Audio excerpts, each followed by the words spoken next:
ప్రమాదకర వైరస్లను అరికట్టాలంటే మన ప్రాచీన భారతీయ సాంప్రదాయాలు పాటించాలంటున్నారు హెల్త్ ఎక్స్పర్ట్స్. మేం వెస్టర్న్ కల్చర్నే ఫాలో అవుతామంటే మాత్రం హాస్పిటల్లో చేరక తప్పదని హెచ్చరిస్తున్నారు. షేక్ హ్యాండ్ కల్చర్ని వీడి నమస్కారం పెట్టే పద్ధతిని పాటిస్తే హెచ్ఎంపీవీ లాంటి వైరస్లను అరికట్టవచ్చంటున్నారు డాక్టర్లు.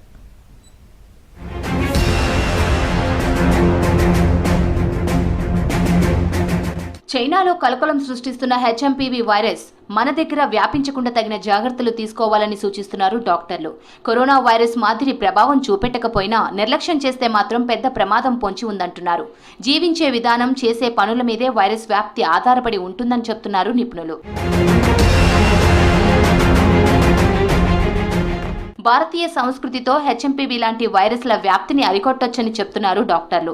షేక్ హ్యాండ్ ఇవ్వడం ద్వారా వైరస్ ఒకరి నుంచి మరొకరికి వ్యాపించే అవకాశం ఉంటుందని చెప్తున్నారు. కరోనా టైంలో వైరస్ ను కంట్రోల్ చేయడానికి పబ్లిక్ కొన్ని నియమాలు పాటించాలి.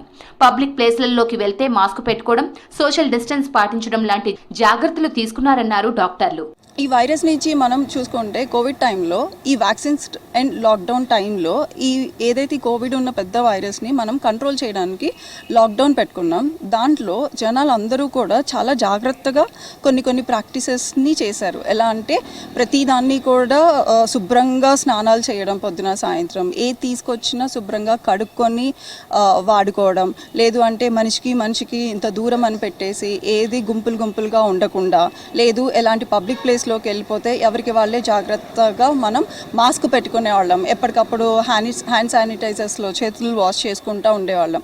ఇవన్నీ కూడా ఇప్పుడు కూడా ఇలాంటివన్నీ కూడా మనం జాగ్రత్తగా సేమ్ అంతే భయంతో జాగ్రత్తతో పాటిస్తే ఈ వైరసెస్ని కూడా మనం చాలా వరకు ఇంపాక్ట్ ఎక్కువ కాకుండా కంట్రోల్ చేయగలుగుతాం. మన ప్రాచీన కాలం నాటి జీవన విధానాన్ని అలవాటు చేసుకుంటే కట్టడి చేసుకోవచ్చని చెప్తున్నారు నిపుణులు.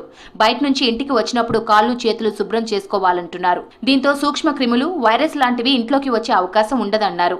పండగ టైంలో ఇంటి గడపలకు పసుపు రాస్తే యాంటీ బ్యాక్టీరియల్ వాల్యూస్ ఉండడంతో వైరస్ లాంటివి దరిచేరవు. దర్వాజులకు మామిడాకులు కట్టడంతో ఎయిర్ ప్యూరిఫైర్ లా పనిచేస్తాయని సూచిస్తున్నారు డాక్టర్లు. ఇప్పుడు మనం చెప్పే ఏదైతే ఈ ఐసోలేషన్ అనేది ఉందో అప్పట్లోనే మనం ఇలాంటి వాటిలన్నిటికీ కూడా మనం అప్పుడు కూడా ఇలానే చేసాం. కాకపోతే ఇప్పుడేం వాటికి ఒక సైంటిఫిక్ నేమ్స్ పెట్టాం. అప్పుడు అవి మనం రోజువారీ చేసే పద్ధతులు, మన ట్రెడిషన్ అన్నట్టుగా మాట్లాడేవాళ్ళు.